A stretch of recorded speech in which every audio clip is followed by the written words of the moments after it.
بالله من الشيطان الرجيم. بسم الله الرحمن الرحيم. أفحسبتم أنما خلقناكم عبثا وأنكم إلينا لا ترجعون.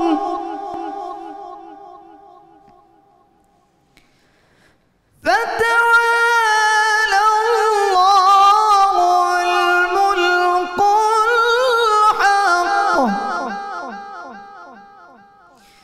لا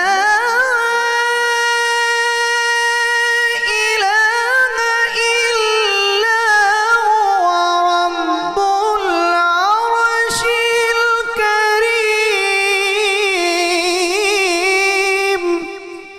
صدق الله العظيم. ماشاءاللہ جی ماشاءاللہ. یہ ملک معروف قاری جناب قاری محمد عمیر قادری صاحب، بہت شکریہ آپ تشریف لائے. الحمدللہ رب العالمین والصلاة والسلام علی سید الانبیاء والمرسلین. اللہم صلی علی سیدنا و مولانا محمد وعلی آلہ واصحابہ مبارک وسلم وصلی علیہ. دنیا کے تمام دیکھنے والوں کو، تمام چاہنے والوں کو، تمام پیار کرنے والوں کو، اور جہاں جہاں تک اس وقت میری آواز کو سنا اور مجھے دیکھا جا رہا ہے، جنید اقبال کی جانب سے انتہائی محبت کے ساتھ السلام علیکم. تاخیر سے آئے ناظرین لیکن تاخیر آئے. الحمدللہ اللہ کا شکر اور کرم ہے کہ ایک بار پھر افطار کی خصوصی براہ راست نشریات میں ہم آپ کے ساتھ موجود ہیں. وقت چونکہ بہت نکل چکا، لیکن جو نکلا اللہ کرے کہ وہ خیر سے نکلا، اور جو نکلے گا ناظرین بس دعا کیجئے کہ وہ بھی خیر سے نکلے. پاکستان کے حق میں بہتر ہو جو کچھ بھی ہو. اصل بات پاکستان ہے، اصل پاکستانی ہے، اس کے علاوہ اور کچھ نہیں. ناظرین آغاز کرتے ہیں گفتگو کا، اور ہمارے ساتھ جو شخصیات موجود ہیں یقیناً بھی کسی بھی تعارف کی محتاج نہیں. پہلی شخصیت میرے بائیں جانب دل کے بہت قریب ممتاز عالم دین محترم جناب مفتی فاروق القادری صاحب تشریف فرمائیں. ان کے ساتھ ساتھ تشریف فرمائیں ہمارے سینئر بزرگ شاعر ہیں، ادیب ہیں، کالم نگار ہیں، مصنف ہیں اور کمال استاد ہیں ماشاءاللہ، پروفیسر ڈاکٹر معین نظامی صاحب موجود ہیں. اور میرے دائیں جانب موجود ہیں chairperson women protection authority Punjab محترمہ فاطمہ چدھڑ صاحبہ. اور ہمارے ساتھ ملک ممتاز ثنا خان جناب الحاج اختر حسین قریشی صاحب بھی موجود ہیں. اور وہاں آخر میں کچن کا جو محاذ ہے وہ لگا ہوا ہے، اور عائشہ خالد صاحبہ بھی موجود ہیں. تو آپ تمام آپ کو السلام علیکم اور خوش آمدید. بلا توقف چونکہ ظاہر ہے وقت بہت سمٹ چکا ہے، کیا بنانے جا رہی ہیں؟ تقریباً آج سب کچھ ریڈی کر لیا کیونکہ آپ کو پتہ ہے کہ جیسے کہ ہم لوگ تھوڑا سا لیٹ ہیں. آج میں نے سر بنایا کرینبری جوس ہے. کرینبری آپ کو پتہ ہے کہ ہمارے بلڈ کے لیے بہت اچھی ہے، اور اسپیشلی جب ہائی بلڈ پریشر افطار کے ساتھ اس کا مسئلہ ہو جاتا ہے تو اس کے ساتھ میں نے یہ کرینبری جوس ریڈی کیے. ساتھ میں ہم نے یہاں پر رینبو چکن سینڈوچز ریڈی کیے ہیں. رینبو چکن سینڈوچ میں ہم نے گرلڈ چکن یوز کیا ہے، اس میں فرائیڈ ایگ ہے، چیز ہے، اس کے علاوہ ہم نے اس میں لیٹس ٹمیٹو وغیرہ یوز کیا اور بریڈ کے ساتھ اس کو اچھے سے کاٹ کے رکھ دیا. اس کے ساتھ جو آج ہمارا ڈیزرٹ ہے وہ ہے cooking and pineapple delight. اس کے لیے میں نے جو ہے کوئی بھی آپ کیرمل کوکیز لے کے اس کو کرش کر لیں گے، وپنگ کریم، ڈیری کریم اور اس کے علاوہ کنڈینس ملک کو ہم اچھے سے بیٹ کریں گے اور layer by layer pine apples کے ساتھ لگاتے جائیں گے. اس کے ساتھ ساتھ سر میں نے سبروسو کے سموسے فرائی کیے ہیں، اور میں نے سارے کھانے میں جو آئل یوز کیا ہے وہ ڈالڈا کوکنگ آئل. جیسے کہ آپ کو پتہ ہے کہ ڈالڈا کوکنگ آئل کا 80 سال سے ماؤں کا اعتماد ہے، اور سر اس کی سب سے زبردست بات یہ ہے کہ گھر میں اس سے بچت بھی ہے اور برکت بھی ہے. اور اس کی ایک اور سب سے بڑی اچھی بات یہ ہے کہ سر یہ صحت پہ کوئی کمپرومائز نہیں کرتا. واہ. تو اس لیے ڈالڈا کوکنگ آئل سیف ہے، آپ اس کو افطار میں فرائنگ کے لیے کھانے کے لیے ایزیلی استعمال کر سکتے ہیں. کولیسٹرول فری ہے، اس میں وائٹامن اے، ای اور ڈی بھی پائے جاتے ہیں اور اومیگا بھی اس میں پائے جاتے ہیں. ٹھیک، تمام چیزوں کی تفصیلات ہو گئی جی سر. واہ ٹھیک ہے. اچھا جی ڈاکٹر صاحب آغاز آپ سے کرتے ہیں پریسائزلی چونکہ وقت بہت مختصر ہے. آج میں بڑا ڈیٹیل میں بات انشاءاللہ ہم کریں گے پھر افطار کے بعد آپ سے خصوصاً.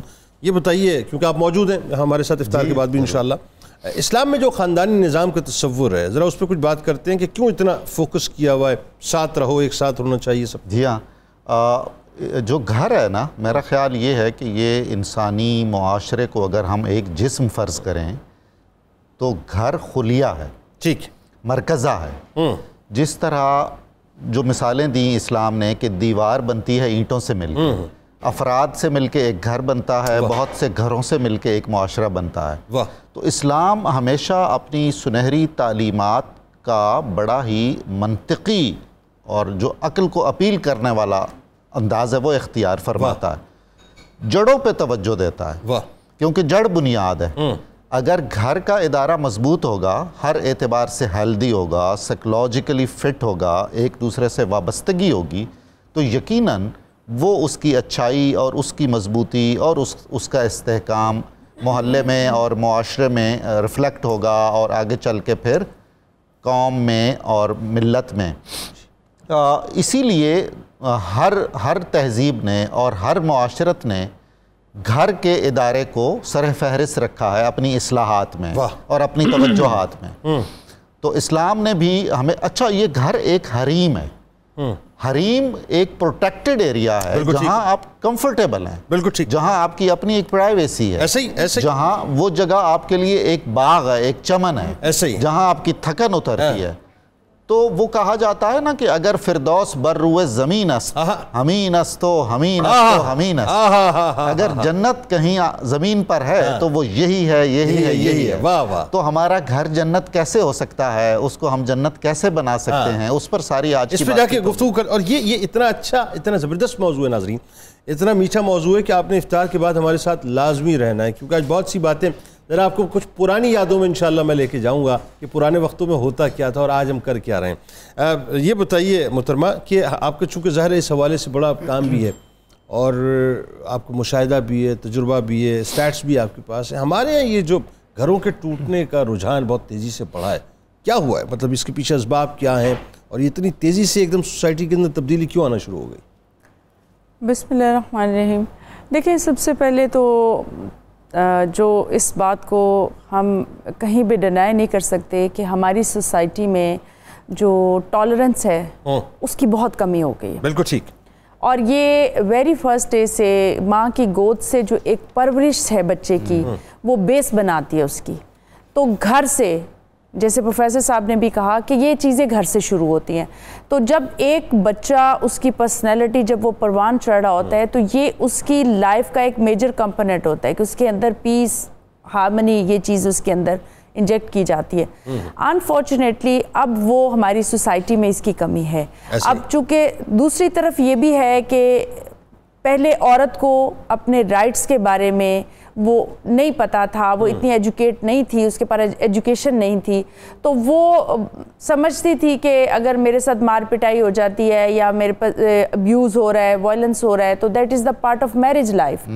اب کی عورت چونکہ پڑھ لکھ گئی ہے, اسے اویئرنیس آ گئی ہے اباؤٹ دیئر رائٹس, اور وہ یہ سمجھتی ہے کہ being a husband and wife, ہم دو پہیے ہیں ایک گاڑی کے, تو کیوں میں وائلنس سہوں, کیوں میں اپنے اوپر جبر سہوں اس طرح سے, تو ہمارے رائٹس ایکول ہیں. تو جب دونوں یہ کہتے ہیں کہ جی میں تمہیں کچھ نہیں سمجھتا, وہ کہتی ہے میں تمہیں کچھ نہیں سمجھتی, تو ڈیفینیٹلی یہاں پہ گھر ٹوٹتے ہیں. اچھا ذرا مختصر مجھے بتائیے گا, چونکہ وقت ظاہر ہے آپ بالکل سمجھ گیا, آپ کو پتہ ہے طلاق کے جو کیسز رپورٹ ہو رہے ہیں, کیا اس کی سٹیٹس کیا بتاتی ہیں ہمیں کہ ڈے بائی ڈے کیا سلسلہ ہو رہا ہے؟ دیکھیں, یہی بات ہے کہ آپ کے اندر ٹالرنس نہیں ہے, اور عورت اب پڑھ لکھ گئی ہے, عورت اویئر ہو گئی ہے سب سے پہلے, اور آپ برداشت نہیں کر رہی وہ کہ اب میرا خامد یا میری جو چلیں میں بتا دیتا ہوں, تقریباً 150-200 کیسز جو ہیں وہ ڈیلی لاہور ہائی کورٹس میں جو ہے پرسو ہوتے ہیں, اور افسوسناک بات یہ ہے کہ تقریباً 150-200 کیسز جو ہیں وہ ہیں کہ جہاں پہ طلاق ہو رہی ہے باقاعدہ. یہ ایوریجلی میں آپ کو بتا رہا ہوں کراچی اور لاہور کی فیملی کورٹس جو ہیں وہ اوور برڈن ہو گئی ہیں. وہ کہتے ہیں جی ہمارے پاس ٹائم نہیں ہے سننے کا کہ اتنے کیسز ہمارے پاس تباہی ہو گئی. اور یہ اختر قریشی صاحب موجود ہیں اور آپ کو ہم سنیں گے, لیکن تھوڑا سا آپ کو انتظار کرنا پڑے گا, تھوڑا سا دیکھنے والوں کو. تو آپ اس پہ مطمئن ہیں؟ مطمئن بالکل, آج سارے ہی مطمئن ہیں. اچھا جی, قصیدہ غوثیہ کی طرف چلتے ہیں اور مل کے قصیدہ غوثیہ بھی پڑھتے ہیں اور انشاءاللہ پھر دعا بھی مفتی صاحب کے ساتھ مل کے کرتے ہیں. لیکن آپ جانا کہیں نہیں ہے, وقفے کے بعد آج خاندانی نظام پہ کھل کے بات کریں گے. جی. الرحمن الرحیم. اللهم صل على سيدنا ومولانا محمد معدن الجود والكرم وآله وبارك وسلم. یا شاہ جینا یا شاہ جینا یا شاہ جینا یا شاہ جینا سقاني الحب كاسات الوصال فقلت لخمرتي نحوي تعالي سعت ومشت لنحوي في كؤوس فهمت بسكرتي بين الموالي فقلت لصائر الأقطاب لموا بحالي وادخلوا أنتم رجالي وهموا واشربوا وأنتم جنودي فساق القوم بالوافي ملالي شربتم فضلتي من بعد سكري ونالتم علوي واتصالي مقامكم العلا جمع ولكن مقامي فوقكم ما زال علي أنا في حضرة التقريب وحدي يصرفني وحسبي ذو الجلال أنا البازي واشأب كل شيخ ومن ذا في الرجال يعطي مثالي كساني خلعة بطراز عزم وتوجني بتيجان الكمال واطلعني على سر قديم وقلدني وأعطاني سؤالي وولاني على الأقطاب جمعا فحكم نافذ في كل حال فلو ألقيت سري في بحار لسار الكل غورا في الزوال ولو ألقيت سري في جبال لدكت واختفت بين الرمال ولو ألقيت سري فوق النار لخمدت والتفت من سر حالي ولو ألقيت سري فوق النار تمر لقام بقدرة المولى تعالي يا شاه جينا يا شاه جينا يا شاه جينا يا شاه جينا وما منها شهور أو دهور تمر وتلقضي إلا تالي وتخبرني بما يأتي ويجري وتعلمني فاقصر عن جدالي مريدي هموتي واشتح وغني وافعل ما تشاء فالاسم عالي مريدي لا تخف الله ربي أعطاني رفعة نلت المنال طبولي في السماء والأرض دقت وشعوس السعادة قد بدالي نظرت إلى بلاد الله جمعا كخردلة على حكم اتصالي بلاد الله ملكي تحت حكم وقتي قبل قد سفالي مريدي لا تخواش فإني عزوم قاتل عند القتال وكل ولي له قدم وإني على قدم النبي بدر الكمال أنا الجيني محي الدين اسمي وأعلامي على رأس الجبال أنا الحسن والمخضع مقامي وأقدامي على عنق الرجال وعبد القادر المشهور اسمي وجدي صاحب العين الكمال تقبل لي ولا تردد سؤالي أغثني سيدي انظر بحالي يا شاه جيلا يا شاه جيلا يا شاه جيلا يا شاه جيلا يا الله يا رحمن يا رحيم يا رزاق يا سلام يا حي يا قيوم يا مسبب الأسباب يا ذو الجلال والإكرام الحمد لله رب العالمين اے کریم اور رحیم پروردگار، اے کن فیکون کے مالک، اے عزتیں اور منصب دینے والے مولا، اے پاکستانیوں کو خود مختار، آزاد اور خوبصورت ریاست پاکستان دینے والے مولا، افطار کا وقت ہے، تیرے حضور التجا ہے، ہمارے ملک اور قوم کی خیر فرما، ہمارے ملک کی استحکام اور سالمیت میں اضافہ فرما۔ اے اللہ، ہمارے ملک کی معیشت کو مضبوط اور توانا کر دے، ہمارے ملک سے تمام بحرانوں اور کرائسس کا خاتمہ کر دے۔ اے اللہ، اس ملک کے غریب کو خوشحال کر دے، اس ملک کے کمزور کو قوت دے دے، اس ملک کی زمین سے خزانے نکال دے، آسمان سے برکتیں اتار دے، ہمارے دائیں اور بائیں آگے پیچھے سے خیر اور برکت کی ہوائیں چلا دے۔ اے اللہ، ہمارے ملک کو ایسا ملک بنا جس کا خواب قائد اعظم محمد علی جناح اور علامہ محمد اقبال اور ہمارے ان شہداء نے دیکھا جن کا خون اس پاکستان کی بنیادوں میں شامل ہے۔ اے میرے مولا تیرے حضور التجا ہے ہمارے وطن عزیز پاکستان کے حالات کو مستحکم کر دے۔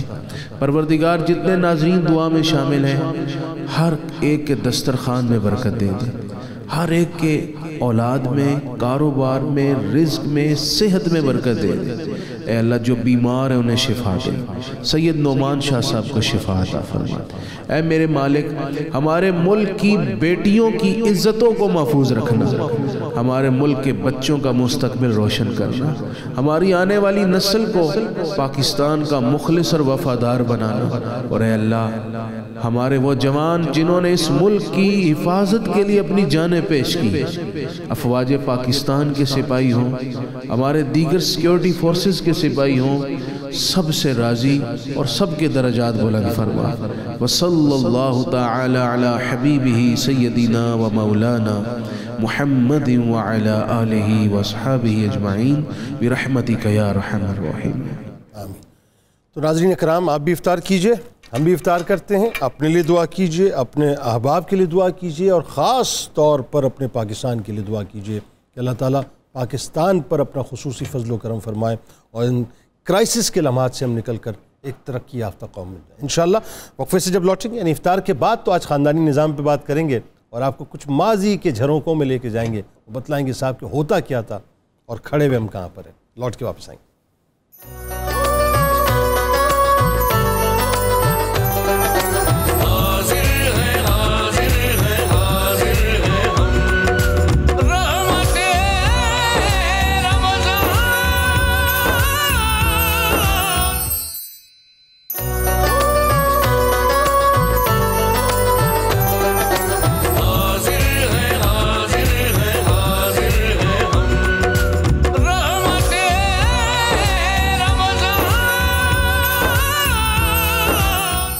خوش آمدید خواتین و حضرات۔ اس سے قبل کہ میں بات کا آغاز کروں میں گزارش کروں گا خاندان کے تمام افراد اگر ایک جگہ بیٹھ جائیں، کیونکہ آج بات آپ کے ہمارے ہم سب کے خاندانوں پہ ہونے والی ہے۔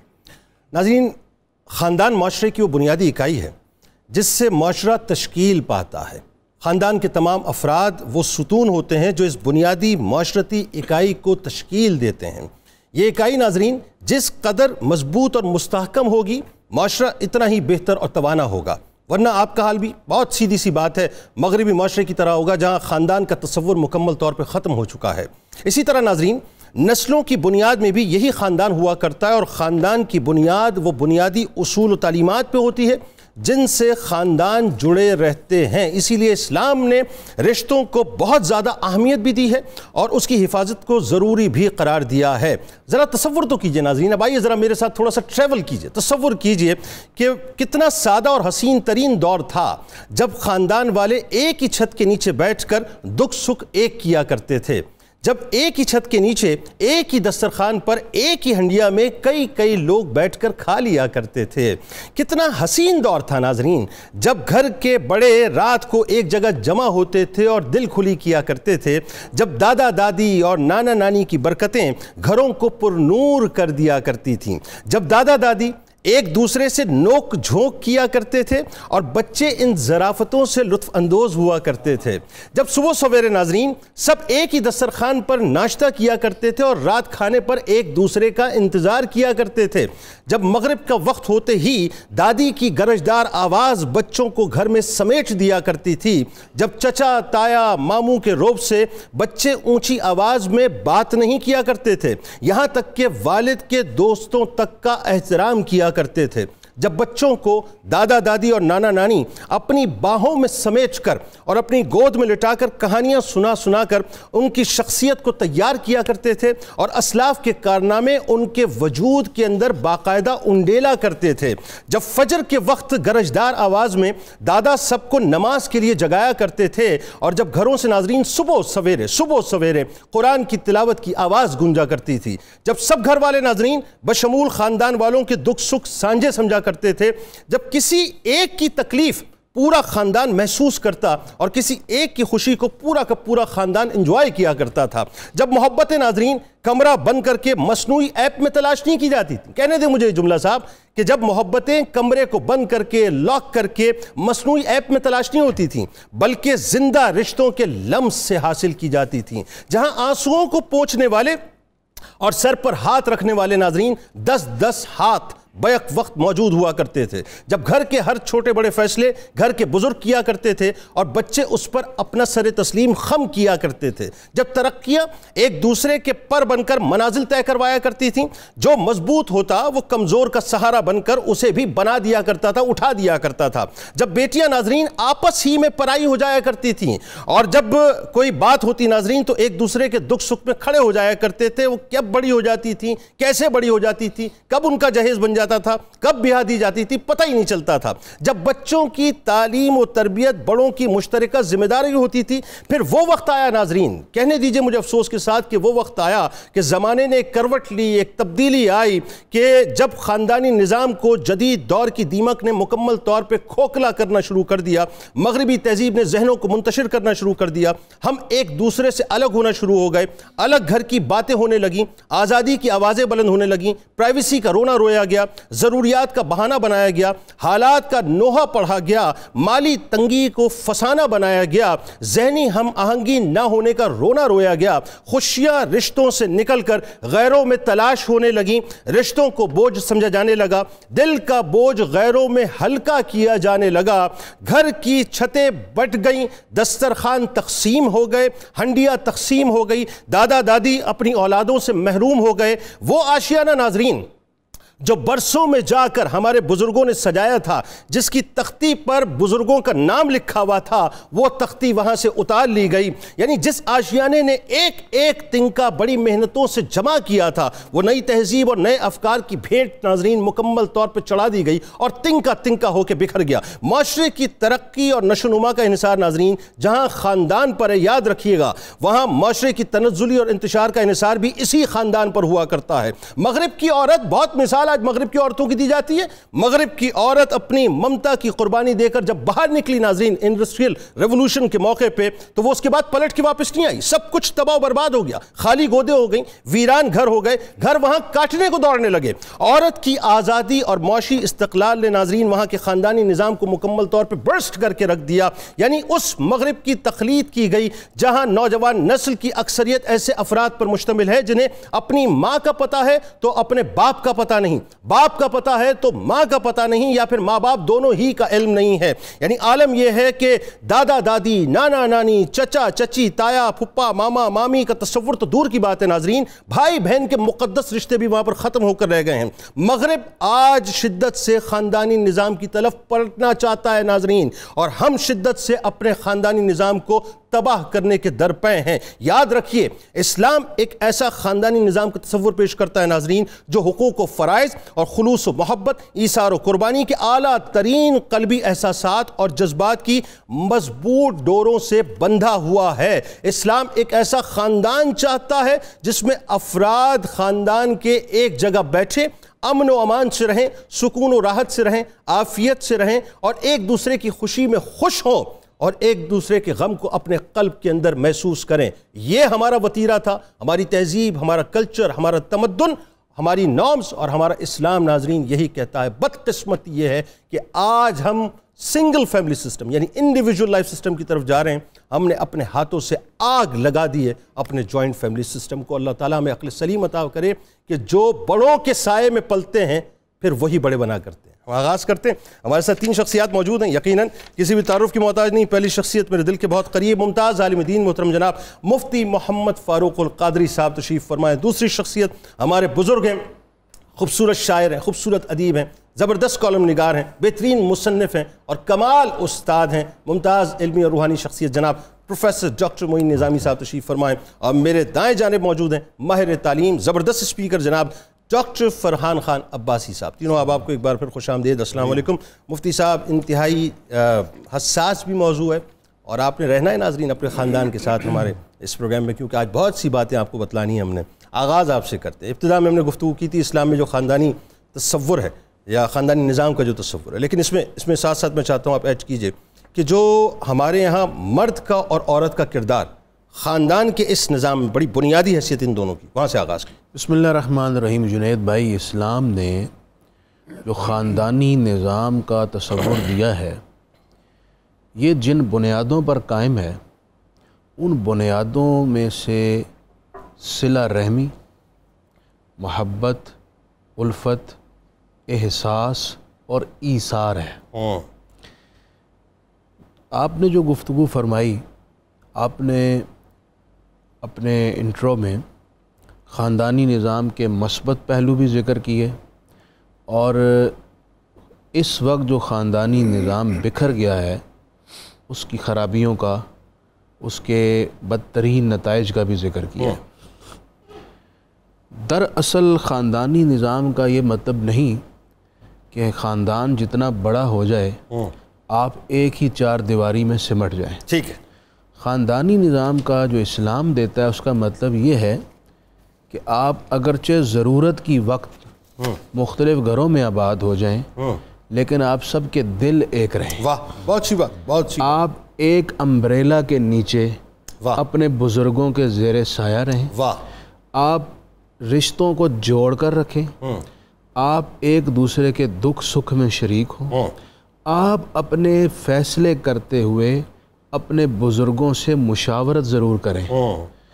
آج پرابلم یہ ہوئی ہے، نہ صرف گھروں کی دیواریں الگ ہو گئی ہیں بلکہ احساس اور صلہ رحمی ختم ہو گیا ہے۔ ایسا ہی دکھ کے وقت، بیماری کے وقت، غمی خوشی کے وقت ایک دوسرے کو سپورٹ کرنے کے جو جذبات ہمارے اکابرین نے دیے تھے، ہمارے بزرگوں میں تھے، وہ بالکل معدوم ہونے کے قریب ہو گئے۔ ضرورت اس بات کی ہے کہ ہم جو بات کرنا چاہ رہے ہیں کہ آپ اگرچہ الگ گھروں میں رہتے ہیں، جیسے کہ خود رحمت کونین حبیب خدا صلی اللہ علیہ وسلم نے اپنی ساری ازواج کو علیحدہ علیحدہ گھر میں رکھا ہوا تھا۔ بالکل ٹھیک ہے۔ اپنی پیاری بیٹی شہزادی سیدہ فاطمہ زہرا کا نکاح کر دیا، لیکن حضرت فاطمہ زہرا اپنے والد گرامی کے گھر آتی، کبھی کھانا لے کر آتی، اسی طرح کبھی حضور تشریف لے آتے، بالکل ٹھیک ہے، کبھی سیدہ کائنات اپنے بچوں کے لیے رہنمائی لیتے ہیں، واہ، کبھی اپنے مسائل میں رہنمائی لیتی، اور حضور ان کا استقبال کھڑے ہو کر کرتے، وہ حضور کا استقبال کھڑے ہو کے کرتی۔ تو اس طرح کی مثالیں حضور کی دوسری اولاد سے بھی ہیں، دیگر جو آپ کی شہزادیاں ہیں، اور صحابہ اکرام کے خاندانوں میں بھی ہیں۔ سیدنا صدیق اکبر رضی اللہ تعالیٰ عنہ باوجود اس کے خلیفۃ المسلمین بن گئے، خلیفۃ الرسول بن گئے، لیکن اپنے زندگی میں آپ کی عمر اگرچہ جتنی بڑی، اپنے والد گرامی سے مشورہ کیا کرتے تھے۔ واہ، یہ وہ بنیادیں ہیں۔ اسی طرح آپ کی اولادیں بھی تھیں۔ ایسا ہی۔ آج ضرورت اس بات کی ہے مرد اپنا مقام سمجھے، عورت اپنا مقام سمجھے۔ واہ۔ ہمارے گھروں میں سب سے زیادہ خرابی اس وقت پیدا ہوتی ہے جب عورت شوہر کے مقابلے پہ کھڑی ہو جاتی ہے۔ اللہ تعالیٰ نے قرآن مجید میں فرمایا الرجال قوامون علی النساء، گھر تمہارا ایک ریاست کی طرح ہے، اس ریاست کے نظام کا سربراہ اللہ تعالیٰ نے مرد کو بنایا ہے، بالکل شوہر کو بنایا۔ عورت یہ بات تسلیم کرے کہ اللہ تعالیٰ نے اس گھریلو ریاست کا سربراہ میرے شوہر کو بنایا۔ اچھا، اس کی انٹرپریٹیشن میں پھر وہی وہ حاکم اور وہ نگراں، میں اس کی وضاحت کرتا ہوں اس بات کی بھی۔ حضور نبی کریم علیہ السلام نے فرمایا کہ عورت پر سب سے زیادہ حق اس کے شوہر کا ہے، ٹھیک ہے، شوہر پر سب سے زیادہ حق اس کی ماں کا ہے، ٹھیک ہے۔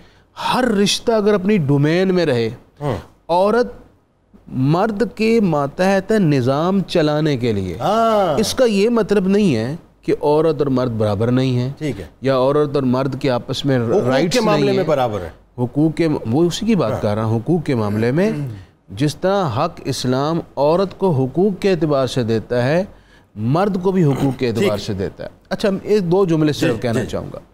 اگر ایک دوسرے کے ساتھ مقابلہ بازی نہ کریں، ایک دوسرے سے مشاورت کریں، ایک دوسرے کا احترام کریں، ایک دوسرے کی تلخی کو برداشت کریں، کبھی شوہر غصے میں ہو تو عورت نکل لے، عورت اگر غصے میں ہے تو مرد برداشت کر کے تھوڑی دیر کا وقت گزار لے، غصہ ٹھنڈا ہو جائے، وہ پھر آباد ہو جائیں گے۔ یوں ہی میں ایک آخری بات کرنے لگا ہوں بچوں کے لیے۔ اسلام نے جو خاندانی نظام دیا ہے اس کی بنیاد فرمایا من لم یرحم صغیرنا ولم یعکر کبیرنا فلیس منا، کہ وہ بچے جو اپنے بڑوں کا احترام نہیں کرتے اس کا ہم سے تعلق نہیں ہے۔ یہاں تک فرمایا حق الکبیری علی الصغیر کا والدہا، حق کبیر الاخوتی کا والدہا، کہ بڑے بھائی کا گھر کے اندر درجہ اس طرح ہے جیسے بیٹے کے لیے باپ کا درجہ ہوتا ہے۔ بالکل ٹھیک۔ اگر ہم یہ ساری چیزیں جو اسلام خاندانی نظام میں دیتا ہے پیش نظر رکھ کر احترام، احساس، صلہ رحمی اور ایثار سے ان خوبصورت روشنیوں میں اس گلدستے کو آباد کریں تو اس کی خوشبوؤں سے ہمارے مشام جام معطر ہوں گے، ہمارے گھر خوشگوار۔ بہت اچھی بات ہے ڈاکٹر صاحب۔ ذرا یہ بتائیے، اب ذرا یہ جو ابتدائی گفتگو مفتی صاحب نے فرمائی ہے، اس میں ایک جو بڑا اہم ترین کردار ہے وہ ہمارے بزرگوں کا ہے۔ ٹھیک ہے بات، اس میں کوئی دوسری رائے نہیں ہے کہ اگر مکان جو ہیں وہ الگ ہو جائیں، لیکن وہی بات ہے کہ گھر ایک رہنے چاہیے جی، کیونکہ مکان اور گھر میں تو فرق ہے نا، تو گھر ایک رہنے چاہیے۔ ہمارے یہاں تو اب ہم نے گھر بھی جدا کر لیے نا، مسئلہ یہ۔ تو بزرگوں کا جو کردار ہے، یعنی ہمیں جس انداز ہم نے جو اپنی زندگی حیات میں دیکھا، اور پھر آپ تو ظاہر ہے آپ کی تو ایکسپیرینسز اور مشاہدات میں بہت کچھ ہے، تو بزرگوں کا بڑا اہم ترین کردار ہے ہمارے خاندانی نظام میں، جس میں مجھے لگتا ہے کہ آج خال فیملیز میں الحمدللہ آج بھی یہ چیزیں موجود ہیں، لیکن بہت حد تک ہمیں ناپید نظر آتی ہیں۔ بتائیے۔ جی آپ بالکل بجا فرما رہے ہیں کہ ہمارا جو روایتی تہذیبی گھرانہ ہے اس میں بزرگ کا تصور بالکل اسی طرح ہے جس طرح میں عرض کروں کہ ایک صحرا میں سایہ دار درخت کا۔ ٹھیک۔ فرض کریں جو سیکنڈ جنریشن ہے، یعنی بیٹا، دادا اور پھر اس کا بیٹا جو والد ہے، بالکل ٹھیک، وہ اب عملی زندگی میں ہے، وہ نوکری پہ جا رہا ہے، وہ کمانے جا رہا ہے۔ جو دادا ہے یا نانا ہے وہ ذرا اب زندگی کے اس مرحلے میں ہے، ریٹائرڈ زندگی گزار رہا ہے، تو اس کے پاس کافی وقت ہے۔ اب وہ شخص دادا یا دادی یا نانا یا نانی وہ اپنی اقدار کا، اپنی ویلیوز کا اور اپنے پرانے گھرانوں کا نمائندہ، واہ واہ واہ واہ، اس کے پاس وہ ساری ثقافت بھی ہے، وہ ساری تہذیب بھی ہے، اور اس کا تجربہ کئی گنا زیادہ، وہ ٹرانسفارم کرنا چاہتا، چنانچہ وہ کبھی آپ کے ساتھ آپ کی عمر کا بن کے کھیلے گا، واہ، کبھی کہاوتیں سنائے گا، اور کیا مزہ آتا ہے، جی ہاں، کبھی وہ قصص انبیاء سنائے گا کہ جی آپ کو ایک کہانی سناتا ہوں، آپ کہانی سن رہے ہوں گے، وہ آپ کو اسلامیات پڑھا رہے ہوگا، کیا کہنے، واہ واہ واہ، وہ کہے گا جناب یہ جو میں لفظ دیکھیں بول رہا ہوں یہ آپ نے اس طرح بولا تھا، میرا خیال ہے آپ نے ٹھیک بولا تھا، تو وہ ادب سکھا رہا ہوگا، وہ ادب سکھا رہا ہے۔ اچھا جی ڈکشنری کیسے دیکھنی ہے، یہ جو کچھ بھی وہ بتائے گا کہ کپڑا اس طرح نہیں پھینکنا، ایسے نہیں ہے، نہیں اس نے آپ سے، آپ کے کزن نے جو کہا ہے نا تو کوئی بات نہیں ہے، ابھی اس کا بندوبست کریں گے، افو درگزر سمجھا رہا ہے، بالکل وہ آپ سے کہے گا کہ میں آپ کے ساتھ ہوں، اس کی تو آپ ٹانگیں توڑیں گے، اس نے ایسا کیا ہے، تو وہ تحمل سے پھر آپ کو صلح صفائی کروا دے گا۔ میرا جو تجربہ ہے جن کزنز کے ساتھ میں کھیلا ہوں، چچا کے بیٹے اور چچا کی بیٹیاں، ہمارا اب بھی آپس میں پورے خاندان میں سے مختلف محبت کا تعلق ہے، واہ، یعنی وہ بزرگوں کے سائے میں جو اکٹھا وقت ہم نے گزارا ہے اس کی دلوں میں قدر ہے، واہ کیا اب قدر زیادہ ہوئی ہے، اور وہ اصل جو بائنڈ کرتی ہے وہی فورس ہے۔ چنانچہ وہ 4-5 کزنز کی جو ٹولی ہے جن میں سے میں بھی ایک ہوں، کسی بھی نوعیت کا کوئی مسئلہ ہے، کوئی ایشو ہے تو ہمیں یقین ہے کہ ہم ایک دوسرے کے ساتھ ہیں، سپورٹ کر رہے ہیں۔ اچھا پھر والد کا کردار بھی بہت اہم ہے، والدہ ایک مشیر اور وزیر کا کردار ادا کرتی ہے والد کے اور بچوں کے درمیان، یعنی بہت ساری ہماری کوتاہیاں اور خامیاں والدہ درگزر بھی کرتی ہے، اور تھوڑا سا وہ روب بھی ایک رکھتی ہے کہ والد کو پتہ چلے گا، مطلب مس کمیونیکیشن کو بھی اوورکم کرتی ہیں، اچھا اب یہ ساری جتنی باتیں ہم کر رہے ہیں یہ جس طرح کہ آپ فرما رہے ہیں کم ہو گئیں، میں تو یعنی ہم کوئی دلیل اور کوئی منطق اور کوئی لاجک بھی اگر نہ ہو تو ایک بزرگ ہستی کا وجود بجائے خود باعث برکت سمجھتا ہے، کیا اس لیے کہ اللہ تعالیٰ اور اس کے رسول صلی اللہ علیہ وسلم سفید بالوں کا احترام کرتے ہیں۔ لیکن ایک جملہ پھر اس کے بعد بات آگے بڑھاتے ہیں، فرمائیے اگر نوجوان نسل یہ سمجھے کہ یہ آؤٹ ڈیٹڈ ہو گئے، جی میں اب ان ہوں مارکیٹ کے اندر، ان کو پتہ نہیں ہے، تو یہ تو زیادتی نہیں ہے؟ یہ تو جناب ایک نا زوم ہوتا ہے، اور یہ تو ایک جھوٹا خواب ہے۔ وہ نوجوان اپنے باپ کو گٹھڑی میں لپیٹ کے پھینکنے کہیں جا رہا تھا، تو اس نے کہا بیٹا مجھے تھوڑا سا نا آگے جا کے پھینکنا، یہاں تو میں نے اپنے باپ کو پھینکا تھا۔ تو وہ تو ایسا ہی ہے، وہ ٹٹ فار ٹیٹ والی، بالکل ٹھیک ہے۔ ڈاکٹر صاحب ذرا آپ بتائیے، ایک تو بنیادی طور پہ جب اگر ہم اس تصور کو لیتے ہیں صاحب کہ خاندانی نظام کی مضبوطی، کیوں آج ہم بیٹھ کے اس پروگرام کے اندر یہ بات کر رہے ہیں؟ بہت سے ہو سکتا ہے ینگسٹرز ہمیں سن رہے ہوں تو کہیں گے جی کہاں 1901 کی باتیں کر رہے ہیں، دنیا بہت آگے نکل گئی۔ لیکن وہی بات ہے کہ ہم چاہتے ہیں کہ جو دنیا آگے نکلی ہے اس دنیا کا آدمی ہمیں بتائے کہ جی معاشرے کے لیے کس حد تک ضروری ہے خاندانی نظام۔ بسم اللہ الرحمن الرحیم۔ جنید بھائی بہت مہربانی، آپ نے دعوت دی۔ دیکھیں مجھ سے پہلے تو بہت جس کو کہتے ہیں نا سیر حاصل گفتگو، بڑی ڈیپتھ میں انالیسز ہو چکا ہے۔ میں کچھ ایسے پہلوؤں پہ بات کرنا چاہوں گا جس کے لیے خاندانی نظام کو اللہ تعالیٰ نے فرض فرمایا ہے۔ ایک اشارہ میں دیتا چلوں کہ اللہ تعالیٰ کے ہاں خاندانی نظام کی اہمیت اتنی زیادہ ہے کہ اللہ تعالیٰ نے خاندان کی بعض رسومات کو اور بعض مشکلات کو جو مناسک حج کا درجہ دے دیا ہوا ہے، وہ بھی ایک خاندان تھا۔ حضرت ابراہیم علیہ السلام، حضرت اماں ہاجرہ، حضرت اسماعیل علیہ السلام، ان کا پورا واقعہ اور ان کی زندگی کو اگر دیکھا جائے تو اللہ تعالیٰ کو اتنا اچھا لگا کہ وہ مناسک حج کا حصہ بن گیا، یعنی اس خاندان کی جی ہاں جی اللہ کے لیے خاندان اکٹھا ہونا یہ اتنا امپورٹنٹ ہے۔ اب آتے ہیں، دیکھیں سر، انسان کے جو جسم جس کے ساتھ انسان پیدا ہوتا ہے نا، یہ صرف اور صرف انسان اپنی باڈی لے کے دنیا میں نہیں آتا، اس کے ساتھ ساتھ انسان اپنا ذہن بھی لے کے آتا ہے، یعنی انٹلیکٹ، اور اس کے ساتھ ساتھ انسان کے جسم میں ایک دوڑتا ہے سافٹ ویئر جس کو ہم بولتے ہیں روح یعنی سول۔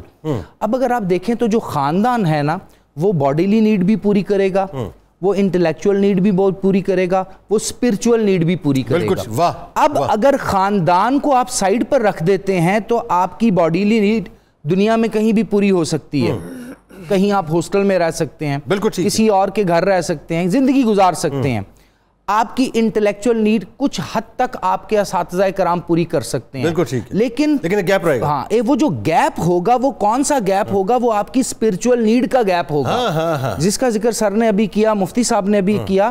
جب کوئی شخص دنیا میں پیدا ہوتا ہے اس کے ارد گرد اس کی اسپرچول نیڈ کا ایک اورا بن جاتا ہے، اب اس میں مٹھاس آتی ہے اس کے ماں باپ کی طرف سے، اس کے خاندان کی طرف سے، اس کے وہ جو اپنے بڑے ہیں جس میں اس نے اپنی پوری زندگی گزاری ہوتی ہے۔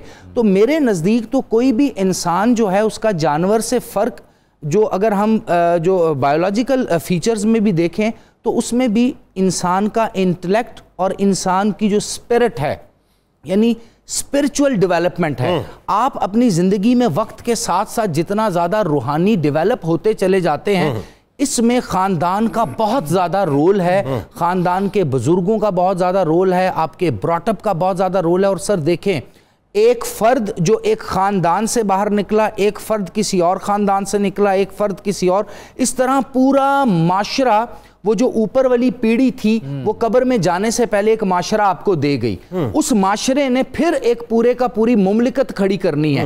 تو آپ اندازہ لگائیں آنے والے نسلوں کی جو پہلی امپورٹنٹ جگہ ہے وہ خاندان ہے۔ اگر خاندان بکھر جاتا ہے، خاندان ٹوٹ جاتا ہے، خاندان وہی آپ جس طرح نیوکلیر فیملی سسٹم کی بات کر رہے تھے اس طرف چلا جاتا ہے، تو دیکھیں آپ کی باڈیلی نیڈ کسی حد تک پوری ہو جائیں گی، انٹلیکچوئل نیڈ پوری ہو جائیں گی، اسپرچول نیڈ پوری نہیں ہوں گی۔ اور میں جو تاریخ کو مطالعہ کر چکا ہوں، چاہے وہ اسلامی تاریخ ہو یا انسانی تاریخ، ایون یورپ کی تاریخ آپ دیکھیں، آپ فرینچ ریولوشن کو دیکھ لیں، امریکن انڈیپینڈنس کو دیکھ لیں، کسی بھی دور کو آپ دیکھ لیں، اگر آپ کی اسپرچول نیڈ آپ کے خاندان نے پوری نہیں کی تو آپ ایک بہترین قوم نہیں بن سکتے۔ اگر آپ ایک بہترین قوم نہیں بنیں گے تو سر آپ پھر وہیں پر آ کے کھڑے ہو جائیں گے کہ آپ کو ڈکٹیشن کہیں اور سے دی جائے گی، سکھایا بتایا کہیں اور سے جائے گا، اور ساری زندگی آپ کو غلامی کرنی پڑے گی۔ تو اس کا پھر حاصل بحث کیا ہوا؟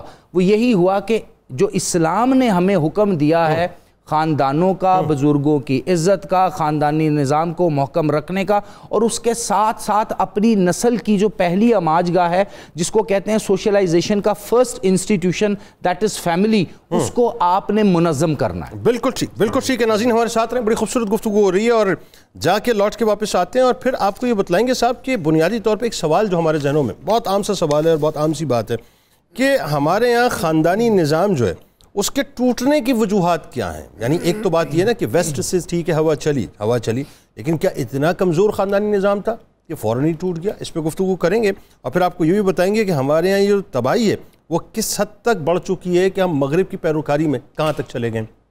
جا کے لوٹ کے واپس آتے ہیں۔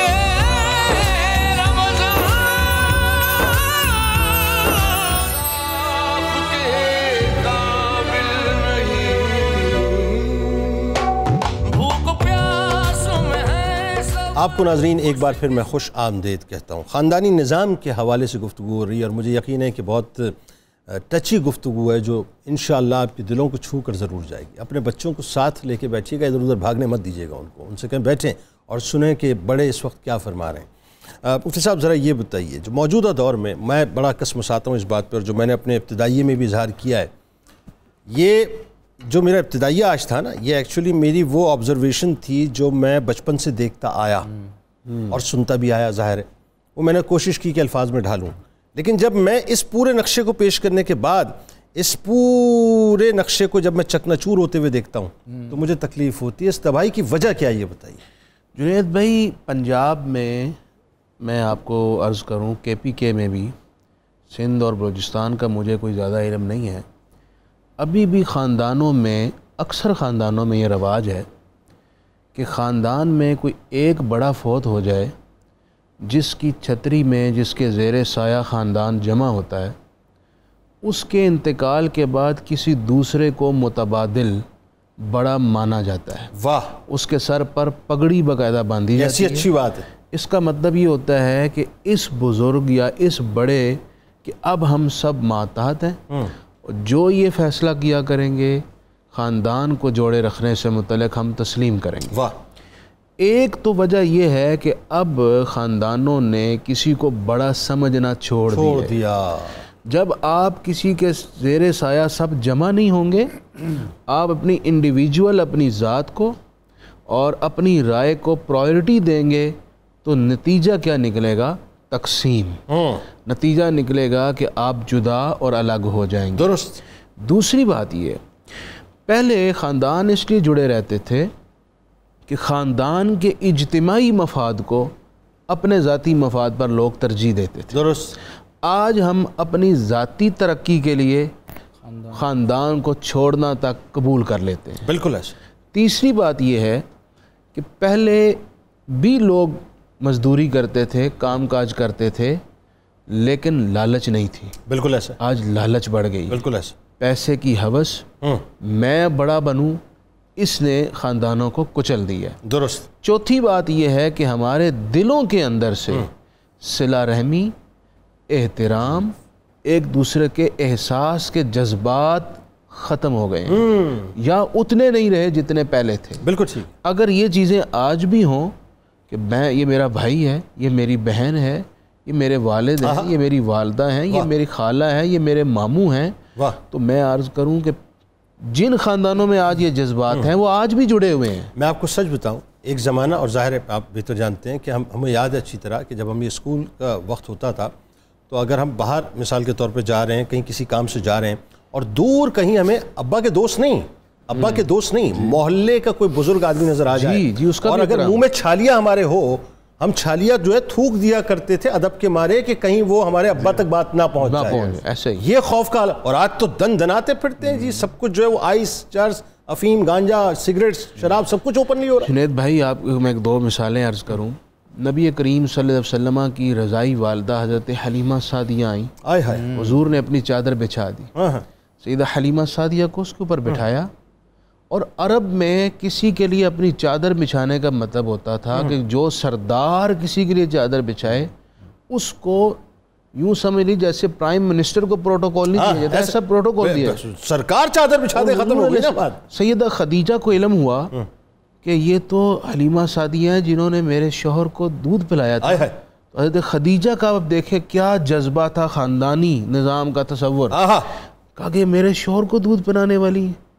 انہوں نے بکریوں کا ایک پورا ریوڑ، 40 بکریوں کا، اور قیمتی اپنے کپڑے، اپنے ذاتی زیورات جو گھر میں تھے، جو تحائف اور ان سے بن سکے، وہ سارے پیش کر دیے کہ حضور اس سے خوش ہوں گے۔ گویا کہ خاندانی نظام تب قائم رہتا ہے جب آپ کسی دوسرے کی خوشی میں خوش ہوں اور کسی دوسرے کی خوشی کا لحاظ کریں۔ اور اس میں ایک بات آپ نے اور بھی بتلا دی، بات آگے بڑھا لیتے ہیں کہ یہاں پہ اگر دیکھیں نا کہ وہ جو مثال ہے سیدہ خدیجہ الکبریٰ سلام اللہ علیہا، آج ہمارے ساتھ ناظرین آپ نے رہنا، انشاءاللہ آج رات جو ہے ان کی بارگاہ میں ہدیہ پیش کریں گے اور اس موضوع پہ ڈیٹیل میں بات کریں گے۔ یہ سیدہ خدیجہ الکبریٰ سلام اللہ علیہا نے رہتی دنیا تک عورتوں کو بھی پیغام دے دیا کہ بیویوں کو چاہیے کہ وہ اپنے شوہر کے ریلیشنز کو اس طرح سے نبھائے جس طرح سے میں نے نبھا کے دکھایا، اسی تبھی خاندانی نظام، تبھی خاندانی نظام چلتا ہے۔ اب ذرا بچوں کے حوالے سے بتائیے ڈاکٹر صاحب، بچوں کا بڑا کردار ہے خاندانی نظام۔ آپ جو فرما رہے تھے نا، مجھے جون ایلیا کا شعر یاد آ رہا تھا، بتائیے۔ اب کوئی مجھ کو ٹوکتا بھی نہیں، یہی ہوتا ہے خاندان میں کیا؟ ہائے ہائے ہائے ہائے ہائے ہائے، بہت مختصر میں میں بات کیا جاتی ہے۔ حقیقت یہ ہے کہ جو یہ خاندانی نظام ہے اس میں بچے ریڑھ کی ہڈی کی حیثیت رکھتے ہیں، اس اعتبار سے کہ وہ سارا خاندانی نظام اور اس کی برکات اور اس کے ثمرات ہیں ہی آنے والی نسلوں کے لیے، بالکل ٹھیک، تاکہ اس میں وہ علم، وہ فضل، وہ روایت سارا کچھ منتقل ہو۔ اب بچوں میں اگر دوریاں ہوں، اگر ایک ہی ظاہری طور پر ایک ہی چار دیواری میں رہ رہے ہیں لیکن ہر یونٹ یہ بتاتا ہے کہ نہیں وہ الگ ہیں، وہ الگ ہیں، وہ الگ ہیں، ایسا ہی، تو اس سے پھر تفریق پیدا ہوگی، بالکل ایسا، اور اس سے پھر ایک نا تقابلی مطالعہ شروع ہوتا ہے اور احساس کمتری بھی ہوتا ہے۔ قطع کلام کی معذرت، آپ چونکہ ظاہر ہے اتنے ایک ممتاز استاد ہیں، آپ کی نگاہوں سے اسٹوڈنٹس گزرتے ہیں، میں چاہتا ہوں اس تجربے اور مشاہدے کی روشنی میں ضرور بتائیں کہ آپ دیکھ کیا رہے ہیں اسٹوڈنٹس۔ بالکل حضور، اسٹوڈنٹس آج کے زیادہ تر تنہا ہیں، تنہا روحیں ہیں۔ آپ دیکھیے کہ ایک زمانے میں قید تنہائی سب سے بڑی سزا ہوتی تھی، آج ہم نے خود لاگو کی، آج ہم نے وہ خود لاگو کی، اور یوں سمجھ کے جیسے یہ انعام ہے، انعام ہے۔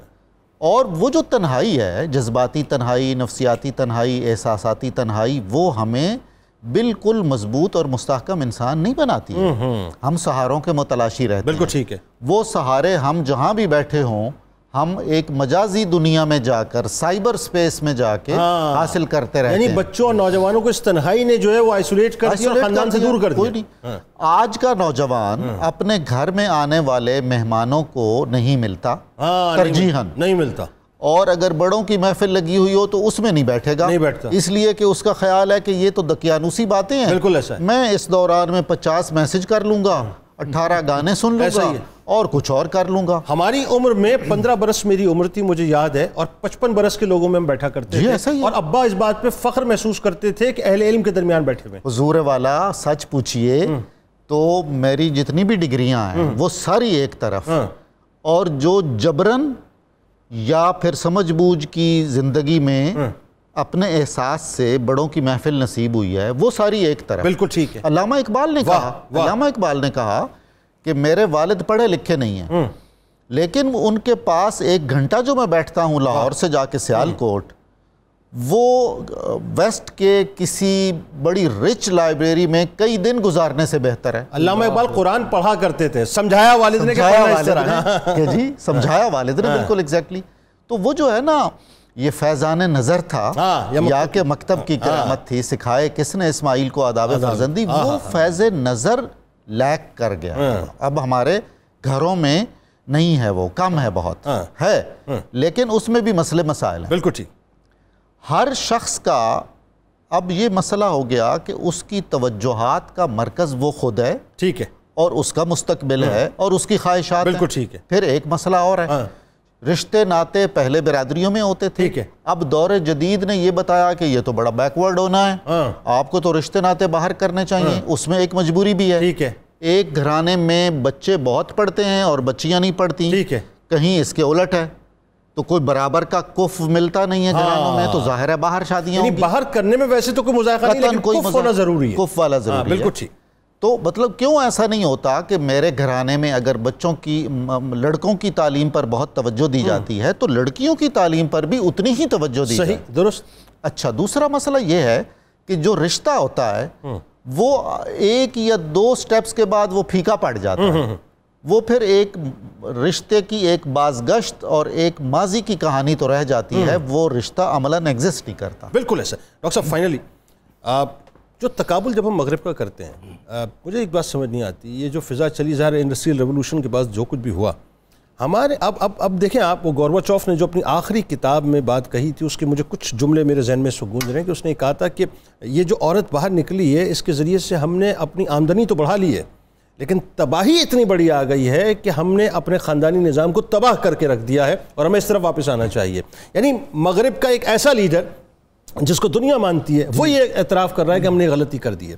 ہمارے یہاں مسئلہ یہ ہوا ہے صاحب کہ آج ہم انڈیویجول لائف سسٹم کی طرف دوڑ رہے ہیں اور اپنے جوائنٹ فیملی سسٹم کو کولیپس کر رہے ہیں، وہ انڈیویجول لائف سسٹم سے تنگ ہو کر جوائنٹ فیملی سسٹم کی طرف جانا چاہتے ہیں۔ یہ کیسی عجیب صورتحال ہو؟ سر دیکھیں، اس میں دو چیزوں کا آپ نے خود ہی ذکر کر دیا نا، ایک تو میخائیل گورباچوف کا آپ نے ذکر کیا، دوسرا آپ نے بتا دیا انڈسٹریل ریولوشن۔ دیکھیں، جب آپ ہیڈونسٹک لائف سٹائل پہ جائیں گے، جب آپ مٹیریلزم کی طرف جائیں گے، جب آپ ایسی چیزوں کے پیچھے بھاگیں گے جس میں دنیا میں آسانی آپ کو مل سکتی ہے، ظاہر عورت بھی کام کرے گی، مرد بھی کام کرے گا، پیسے زیادہ آئیں گے، چھوٹی گاڑی کی بجائے بڑی گاڑی آ جائے گی، بچے اچھے اسکول میں پڑھنا شروع کر دیں گے، گھر میں اچھے اے سی لگا لیں گے، LED لگ جائے گا، اچھی جگہ کھانے چلے جائیں گے، آؤٹنگ پہ چلے جایا کریں گے۔ یعنی آپ کی زندگی کے تمام تر جو محور جس کے ارد گرد آپ گھوم رہے ہیں وہ آپ کی مٹیریلزم ہے۔ تو جب مٹیریلزم کے لیے اندر آپ جائیں گے تو پھر گھر تو گھر نہیں رہے گا، پہلی بات۔ دوسری بات، پھر بچے آپ ڈے کیئر میں ڈالیں گے، آیا رکھ کے دیں گے، وہی بات جس کی طرف ہم نے ابھی پچھلے ایک گھنٹہ پہلے وہ چلے جائیں گے۔ تو پھر اصل میں سر آپ کی ذہنی نشوونما کون؟ ماں ذہنی نشوونما کرتی ہے یا آیا کرتی ہے؟ دیکھیں، ایمرجنسی اور کرائسس سچویشن میں تو دیکھ لیتے ہیں کہ ماں نہیں ہے، خالہ کر لے گی، آیا کر لے گی، کوئی اور کر لے گا۔ جب ماں موجود ہے تو وہ ولی اس کی ذہنی نشوونما کون کرے گا؟ دوسری طرف باپ کی موجودگی میں دیکھیں، ایک باپ کمائی کر کے گھر لے کے آتا ہے، ایک باپ اپنی اولاد کو آنے والے وقت کے لیے باپ بننا بھی سکھاتا ہے۔ وہ اس کی تربیت وہ تب کر سکتا ہے جب اس کے سر پہ رہے گا۔ درست۔ پھر وہ باپ جب اپنے باپ کی عزت کرے گا تو وہ بچہ نیچے سے دیکھے گا اور وہ اس سسٹم کو فالو کرے گا۔ دیکھیں، یعنی وہ آٹو پہ لگا ہوا ہوگا، بالکل سمجھ رہا ہوگا کہ میں نے پھر کیا کرنا ہے۔ جنید بھائی، ایک بات زندگی میں نے تو اپنا مشاہدے سے یہ سیکھی اور لوگ شاید اس کو جانتے ہوں کہ وہ چیز بچے اڈاپٹ کرتے ہیں جو ہم کرتے ہیں، جو ہم کہتے ہیں وہ کوئی فالو نہیں کرتا، بیکاز وہ ہم کہتے ہیں وہ لکھی پڑی باتیں ہیں۔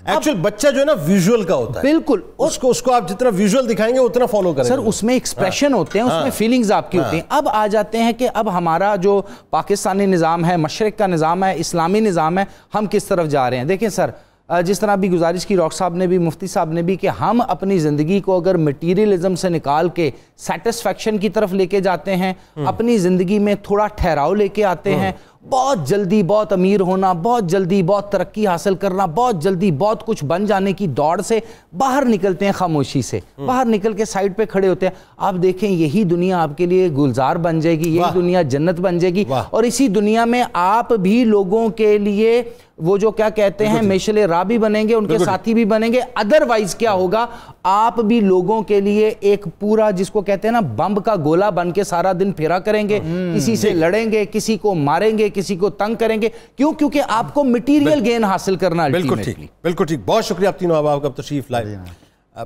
بڑے سادہ لوگ تھے صاحب، وہ بہت سادہ تھے، اتنے سادہ تھے کہ وہ مال کے اوپر رشتوں کو فوقیت دیا کرتے تھے۔ وہ مادی چیزوں سے زیادہ ایک دوسرے کے لمس کو محسوس کرنا چاہتے تھے۔ اللہ کرے کہ ہم اس طرف آ جائیں کہ ہمیں ایک دوسرے کا لمس حاصل کرنے کی جستجو ایسی رہے کہ کوئی کسی کے بغیر رہ نہ سکے۔ انشاءاللہ رات زندگی رہی تو سحری کے وقت آپ سے ملاقات ہوگی۔ میری، آپ کی، ہم سب کی امت کی ماں حضرت خدیجہ الکبریٰ سلام اللہ علیہا کی بارگاہ میں انشاءاللہ ہدیہ عقیدت پیش کریں گے۔ آپ کے، ہمارے، ہم سب کے انتہائی قابل احترام ثناء جناب الحاج اختر حسین قریشی صاحب موجود ہیں، نذرانہ پیش کریں گے۔ مجھے اجازت دیجیے اس دعا، اس امید، اس یقین کے ساتھ کہ اللہ تعالیٰ آپ کا، ہمارا، ہم سب کا حامی و ناصر۔